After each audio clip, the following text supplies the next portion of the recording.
Belajar yakin kepada Allah ini nggak bisa sekaligus, bertahap. Bahkan bisa dibilang ini kayak proyek seumur hidup kita ya. Karena iman kita yang belum sempurna aja udah yazidu wa yanqus. Yazid mungkin cuma 1%, yanqusnya 50% gitu ya. Padahal iman baru 30%, jadi minus. Giliran ada masalah kayak nyalahin Allah, meragukan kebesaran Allah, mulai mempertanyakan ketentuan Allah, sehingga kita cas lagi seminggu sekali, ngecas. Mudah-mudahan charging iman di dalam tongkrongan kita ini jadi fast charging, jadi cepat naikin iman kita kepada Allah. Karena memang akad kita dengan Allah itu adanya di sini. Kalau di sininya belum beres, masih ada ragu, berarti kita nggak punya akad apa-apa dengan Allah. Dan kalau nggak punya akad apa-apa dengan Allah, kita nggak bisa minta apapun kepada Allah. Nah, kita juga nggak percaya sama Allah, terus mau minta apa? Makin kuat imannya, makin kuat bondingnya dengan Allah, makin besar keajaiban dan kejutan yang Allah kasih dalam hidup kita. Iman level para anbiya, nanti munculnya mukjizat. Iman level para solihin, munculnya karomah. Iman level kita kalau yakin muncul maunah. Kalau imannya masih labil dan lebih sering ragunya daripada yakin, berarti kita nggak punya MOU apapun dengan Allah Subhanahu Wa Taala. Sehingga kalau nggak punya MOU, nggak akan berlaku janji makhraja rizki min haitsu la yahtasib yaj'al lahu min amrihi yusra. Itu kan hanya berlaku buat siapa? Orang yang yakin kan? Wa may yattaqillah yaj'al lahu makhraja wa yarzuqhu min haitsu la yahtasib. Wa may yattaqillah yaj'al lahu min amrihi yusra. Wa may yattaqillah yukaffir anhu sayyi'atihi wa yu'zim lahu ajra. Jadi cuman kalau kita takwa kepada Allah, dan salah satu di antara makna takwa iman. Karena takwa ini judul besar. Kalau di breakdown, akarnya adalah iman, pohonnya adalah taat, buahnya adalah rahmat, ampunan, kebaikan, banyak buahnya. Tapi akarnya iman.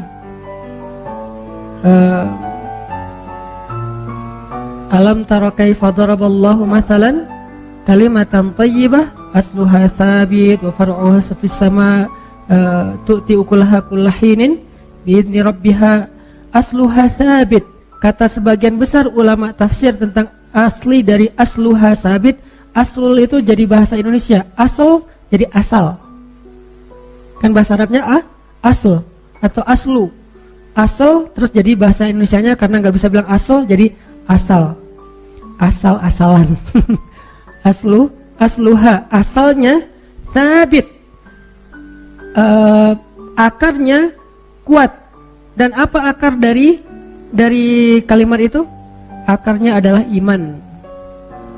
Akarnya adalah iman. Far'uha, cabangnya, pohon sampai cabang-cabangnya menjulang ke langit. Maksudnya ta'ah, ketaatan. Istiqomah, komitmen. Dawam, konsisten. Itulah pohon dan cabang-cabangnya. Terus tu'ti ukulaha kullahinin bi'izni rabbiha. Buahnya, ukulaha, hasilnya itu adalah kebaikan hidup, ampunan dosa, rahmat, berkah, pertolongan, kejutan-kejutan. Itu buahnya. Tetap aja asalnya adalah, bibitnya adalah iman. Makin kuat akarnya, makin besar pohonnya. Makin besar pohonnya, makin banyak dahannya. Makin banyak dahannya, makin banyak pula buahnya ketika panen. Jadi itu analogi yang sangat sederhana tapi dalam.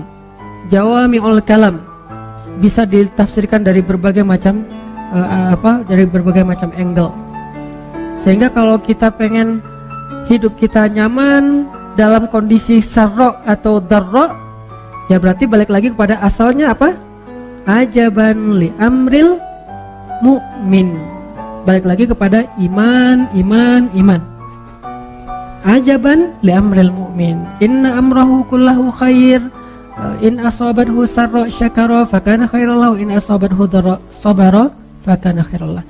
Walaysa dzalika li ahadin illa lil mu'min. Itu enggak akan dirasain kecuali oleh orang yang beriman. Kalau orang yang tidak beriman, mungkin kalau sarra dia akan syakara, dia berbagi, dia share sama orang lain. Tapi begitu dharra dia yai'as, dia berputus asa, akhirnya tindak bunuh dirinya tinggi. Orang-orang yang enggak beriman dalam kondisi nyaman, kehidupan mereka itu bagus. Akhlak mereka, karakter mereka, sikap, attitude mereka itu sopan, bagus, disiplin, keren lah pokoknya di negara-negara maju gitu kan. Tapi begitu dharra, ada masalah, bunuh diri. Bete dikit, bunuh diri. Gak enak badan, males banget hari ini, bunuh diri, bunuh diri. Jadi terlalu rapuh gitu. Kenapa terlalu rapuh? Karena kata Nabi, walaisa dzalika li ahadin illa lil mu'min. Karena dia nggak beriman, sehingga nggak ada yang dipegang sama dia ketika dia mau jatuh. Jatuh aja. Makin tinggi dia mendaki, pas jatuh ya makin parah nasibnya. Karena kenapa? Karena ketika dia jatuh, dia kehilangan banyak hal karena dia ngedakinya udah tinggi. Misalnya karirnya bagus, tiba-tiba ada masalah, akhirnya dia stres banget, bunuh diri, loncat dari gedung, tabrakin diri ke MRT misalnya, dan segala macam lah kasus-kasus bunuh diri yang tinggi di negara-negara itu. Kenapa? Walaisa dzalika li ahadin illa li mu'min. Kalau kita juga kayak gitu, walaupun kita ngakunya orang mukmin, wa ma hum bimu'minin fi qulubihim marad, ada masalah di hati mereka. Masalah apa? Raib, keraguan. Masalah apa? Syak, nggak yakin sama Allah Subhanahu wa taala. Atau masalah apa? Adzannina billahi dhanna saw, berburuk sangka kepada Allah Subhanahu wa taala. Nauzubillah min dzalik. Sehingga kita cas lagi iman.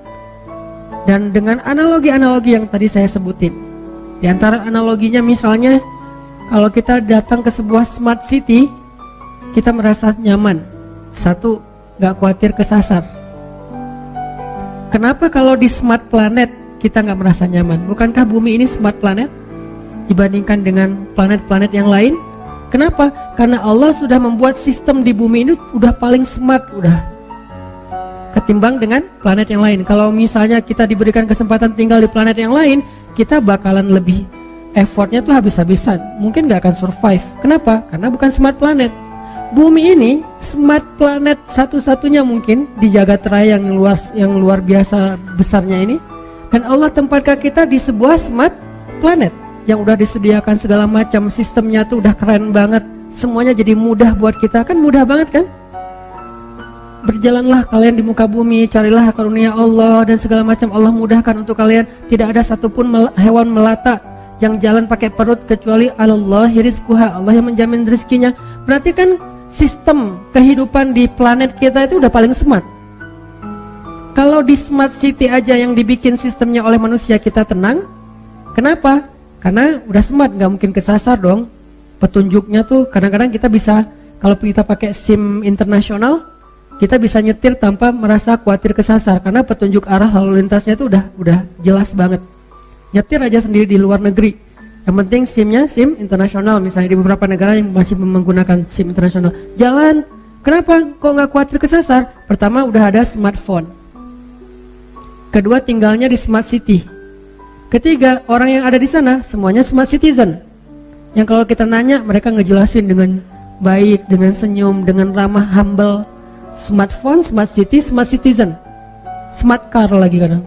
Di situ udah ada, nggak usah pakai smartphone, kalau habis baterai udah ada di situ juga Google Map-nya.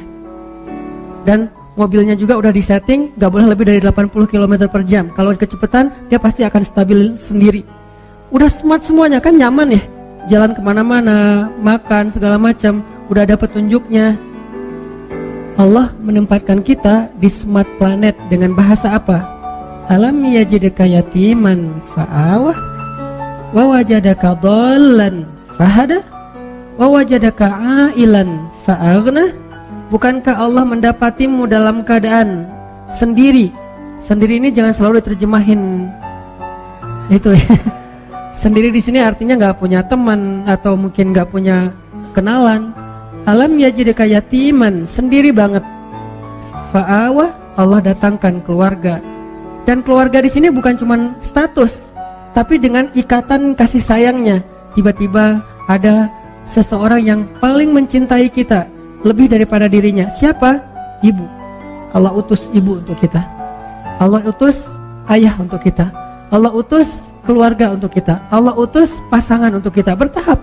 Pertama ibu dulu, kemudian ayah, kemudian sahabat dari geng SD atau TK, SD, SMP, SMA. Kan itu geng kita banget tuh, yang sama kita tuh udah akrab banget, baik banget, setia banget. Kadang-kadang ribut sedikit tapi kesetiaannya luar biasa. Kadang-kadang mereka berkorban untuk kita. Fa'awa. Dan nanti lebih keren lagi dikasih pasangan halal. Fa'awa. Bukankah Allah yang mendatangkan mereka satu persatu? Bahkan kadang-kadang cara-cara Allah mendatangkan itu ajaib banget. Cerita-cerita orang yang ketemu dengan jodohnya, dengan pasangan halalnya kan luar biasa ya. Fa'awa. Lalu didatangkan anak. Sehingga apa? Ketika kita tua, anak kita yang akan merawat kita. Ketika kita masih kecil, ibu kita yang merawat kita. Jadi tetap aja ada fa'awa, fa'awa, fa'awa di awal, fa'awa di tengah, fa'awa di akhir. Terus saja kayak gitu. Jadi kalau kita benar-benar berakad dengan Allah kayak gitu teman-teman, kayak fairnya kita berakad dengan manusia, apa sih masalah hidup kita? Baru berlaku aja li amril mu'min. Orang mukmin itu seru hidupnya tuh, santai, woles, gak ada masalah. Ada masalah? Ya Allah, ada masalah nih, gimana dong ya Allah, bantuin dong. Langsung ditolong sama Allah. Tapi kita ngomong ke Allah tuh dengan ragu sih masalahnya. Ibarat kartu ATM, udah banyak baret-baretnya, jadi kita gesek, Pak ini gak berlaku, oh ya udah ganti lagi yang lain, ganti lagi sampai satu kotak kartu gak ada yang berlaku. Soalnya bukan kartu ATM yang kita kasih, kartu Game Master, gak akan keluar duit. Jadi iman kita tuh masih belum ATM, belum ada saldonya. Kartu sih, tapi bukan saldo isinya. Cuman untuk bisa main doang. Jadi coba kita bangun istafti qalbak. Tanya ke hati kita masing-masing. Dan itu yang dikuatin. Di sini yang dikuatkan. Ada yang pertama mungkin masih kayak sekedar silver, terus naik lagi derajatnya jadi gold, naik lagi jadi platinum, jadi VIP, jadi preferred, jadi apalah kayak gitu-gitu. Bukankah itu selalu berlaku di dalam transaksi dengan manusia dan dengan Allah juga kayak gitu. Lahum darajatun inda rabbihim. Mereka tuh punya level di sisi Allah. Siapa? Mukmin di Al-Anfal. Lahum darajatun. Mereka punya level. Ada yang levelnya cuma silver. Tabungannya sekian, bisa ditarik dalam sehari cuma sekian. Ada yang levelnya mungkin di bawah silver, simpedes misalnya. Narik nggak bisa di ATM, harus ke bank gitu, ngantri dulu. Ada yang di atasnya yang gold, bisa ditarik 100 juta sehari. Ada yang di atasnya yang mungkin platinum, bisa ditarik sekian ratus juta sehari. Ada yang levelnya udah preferred atau VIP banget, yang kalau kita datang ke bank itu dia nggak perlu ngantri, langsung masuk ke atas, ketemu dengan customer service-nya, disediain makanan, minuman, kita ngobrol seperti teman, terus dimudahin semua urusan kita. Lahum darajatun. Mereka bertingkat-tingkat di sisi Allah, berlevel-level. Dan level itu ditentukannya di sini. Bukan berapa, tapi apa yang kita rasain dalam hati kita. Dan kita bisa ngukur diri kita sendiri deh. Dari hal-hal kecil dulu. Tenang gak kalau ada masalah? Udah serahin aja sama Allah. Serahin aja sama Allah. Segitu. Dan dimulai dari hal-hal kecil. Bismillah ketika kita jalan. Kalau kehilangan sesuatu, wah, mau diganti sama Allah dengan yang lebih baik. Wah, kesempatan nih. Allahumma ajurni fi musibati wa khluf li khairan minha. Allah sayang banget sama hamba kayak gini. Pas dapat musibah, langsung connect lagi dengan Allah, langsung nge-mention Allah. Kan kayak kita kalau di Instagram tuh ada masalah mention pemerintah gitu kan ya. Mention Pemkot, Pemprov, Presiden, mention Pak Jokowi misalnya, Pak Gubernur, Pak Wali Kota, kan suka gitu kan. Kenapa nggak add Allah dalam bahasa Instagramnya? Kenapa kita nggak nge-mention Allah aja? Ada masalah dikit, ya Allah, ada masalah nih dikit. Allah langsung bantu, seringan itu. Dan Allah tuh nggak pernah, maaf ya lama nih slow respon soalnya DM-nya numpuk, nggak ada. Emangnya manusia DM-nya numpuk? manusia yang WA-nya tuh udah banyak banget sampai ribuan sampai nggak kebaca. Enggak, ringan buat Allah. Kulla yaumin huwa fi sya'an. Setiap hari Allah tuh sibuk ngurus kita, walakin wala ya'uduhu hifdzuhuma. Tapi nggak capek, nggak kewalahan. Coba gabung-gabung deh ayat-ayat ini, karena sifat dari Al-Quran kan saling menjelaskan kan. Kulla yaumin huwa fi sya'an. Setiap hari Allah sibuk, tapi apakah Allah tersibukkan, repot? Enggak. Kata Allah, wala ya'uduhu hifdzuhuma. Allah nggak pernah repot, nggak pernah kewalahan menjaga, memelihara langit dan bumi. Simple hidup kita tuh kalau kita believe, trust, keep the faith kepada Allah Subhanahu wa Ta'ala. Ini yang kita tajdid, teman-teman. Mulai dari hal kecil, Bismillah, Bismillah, Bismillah. Nanti ada agak mentok-mentok dikit, Hasbiyallah, la haula wala quwata illa billah. Khawatir dikit, datang teman kita, udah nggak usah khawatir, ada Allah. Itu bahasa lain dari la tahzan, innallaha ma'ana. Merasa lonely gitu, ma zannuka bisnain, Allahu salisuhuma. Kenapa kamu pikir kita cuma berdua, bukankah Allah yang ketiga? Terus kayak ngerasa nggak ada daya upaya, bilang hasbiyallah, cukup buat saya Allah, la haula wala quwata illa billah. Dan itu benar-benar miracle, kejadian banget dalam hidup kita kalau kita percaya. Passwordnya iman, passwordnya belief, passwordnya sami'na wa ata'na. Kalau itu benar-benar terasa di hati kita, kalimat la haula, kalimat hasbiyallah, kalimat-kalimat iman itu terasa di sini nih, udah tenang aja hidup. La tahzan, ala bidzikrillah tatmainnul qulub. Ini semua yang kita omongin malam ini, kalau diteorikan namanya rububiyah. Cuman kita nggak usah terjebak dengan istilah, tapi maknanya yang paling penting supaya kita bisa langsung praktek. Semua yang kita omongin rububiyah, pemeliharaan Allah, penjagaan Allah, kepemilikannya milik Allah, segala macam lah dari makna Rabb. Udahkah kita rububiyah kepada Allah?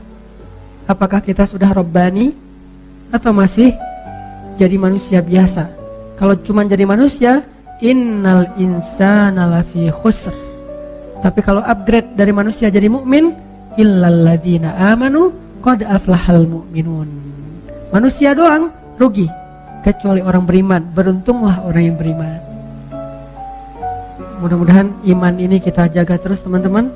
Kita tingkatkan, kita perbaharui, kita cas supaya kita punya ATM yang levelnya makin naik, sehingga nanti kalau kita butuh apa-apa kita tinggal gesek aja, ya Allah, ya Rabbi, ya Rabbana, ya Ilahi, atau apapun bahasa doa kita, Allah akan berikan keajaiban.